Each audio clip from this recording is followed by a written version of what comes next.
Okay, so next I'm going to draw one for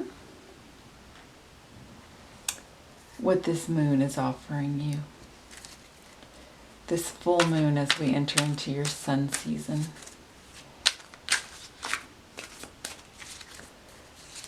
And, we have again the Four of Cups. And look, it's actually here in this depiction.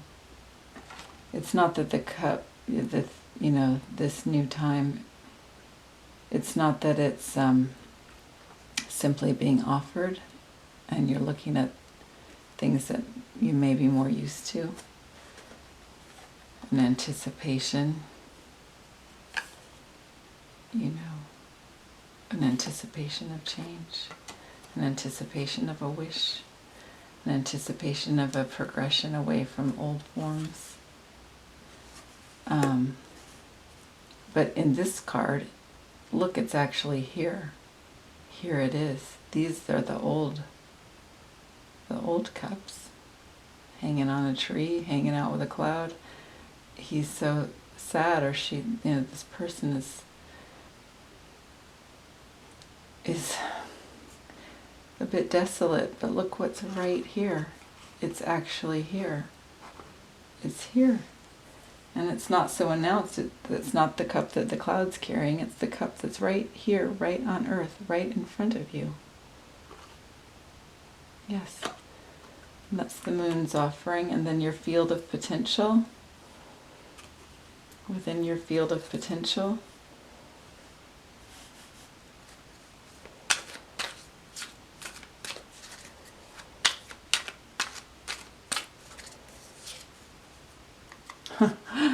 My goodness, the Seven of Swords, which in this deck, funnily enough, look more like, or a bit like wands, because they're wooden swords. The Seven of Swords. So the potential is really to move away from that.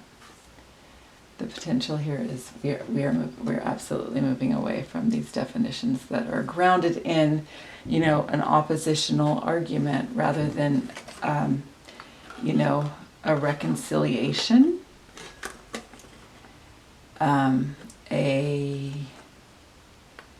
An acknowledgement of the true power of each being and the true grace, the true softness, the true gentleness, the true formidability of each being. Okay? So rather than being in argument,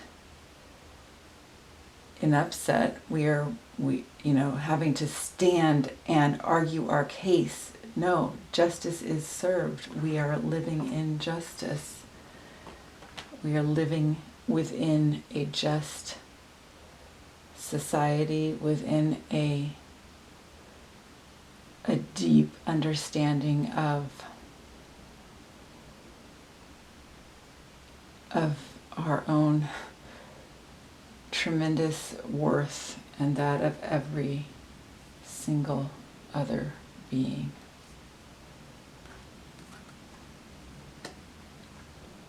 And then here, and this is here, the moon offers this as being here, this potentiality, and what links the moon to you, yourself, any action, any free will, the inheritance of Eve, and the inheritance of Lilith, each in their own way. I'll get into the archetypes, some archetypes in the next section of the reading, what they're offering you. Knight of Swords. Okay, so Knight of Swords, it's a valiant clarity, of absolutely valiant clarity, with a carefulness of language, a carefulness of thought, but not overly careful. Not overly careful, dear Libra, but careful in that you know the tremendous power of storytelling, of each honoring our own experience, of the way that language can be part of the creation of reality, that it is, as the poet Leslie Scalapino says, these minute movements in the text do not mimic reality, but rather appear with reality as part of it, as do all of our words, thoughts, imagination, bodily intelligence, anticipation, falling into our true power.